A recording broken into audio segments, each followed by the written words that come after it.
आज हम आपको बताएंगे अमरनाथ की गुफा में सदियों से जो चमत्कार दिख रहा है, क्या है उसके पीछे का असली रहस्य। आप देख रहे हैं महादेव दर्शन। त्रेता युग की बात है। कैलाश पर्वत पर पार्वती भगवान शिव के साथ प्रातः भ्रमण कर रही थी। शिव बड़े प्रसन्नचित्त थे। अचानक पार्वती ने उनसे कहा, स्वामी आप बड़े ज्ञानी हैं, जन्म मरण और मोह माया के बंधनों से परे हैं।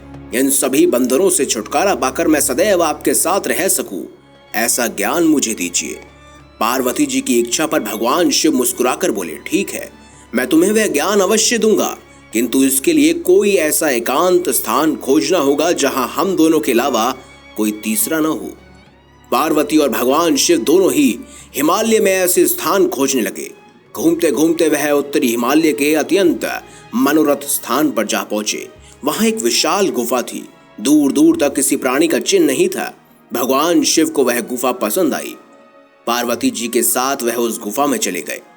आशा के विपरीत गुफा में उन्होंने कुछ पक्षी देखे और पक्षियों को देखकर पार्वती जी उदास हो गई।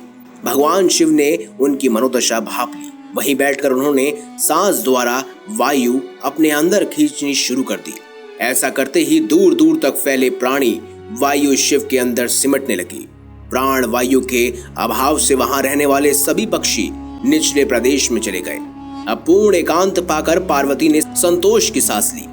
भगवान शिव बोले, अब यहाँ हम दोनों के अतिरिक्त कोई नहीं है। मैं तुम्हें यहाँ अमर ज्ञान का उपदेश दूंगा, ध्यान से सुनना। बीच बीच में हुंकार भी भरती रहना ताकि मुझे पता चले कि तुम सुन रही हो। ज्ञान देते समय मैं समाधि में रहूंगा।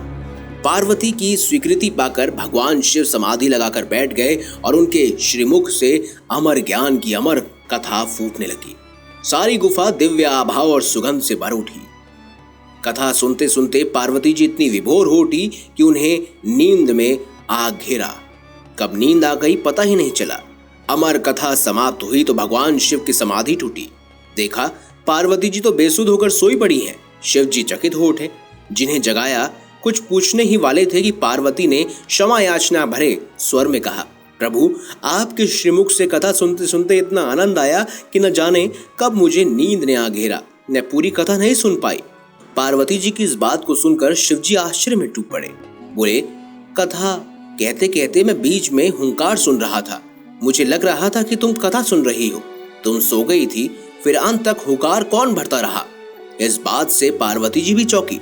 भगवान शिव ने इधर उधर देखा तो गुफा की छत में एक कोटर दिखा। उस कोटर से कबूतर के बच्चों का एक जोड़ा उन्हें नीचे झांकता हुआ दिखाई दिया।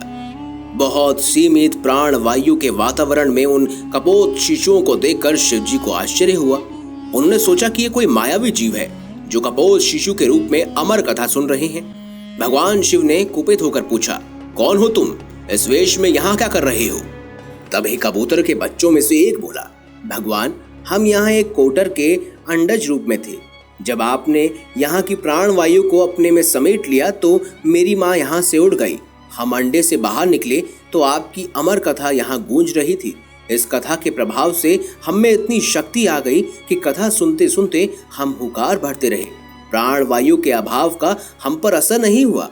कबूतर के बच्चों की बात सुनकर शिव प्रसन्न होकर बोले, तुम अमर कथा के सच्चे पात्र थे जो पूरी कथा सुन सके।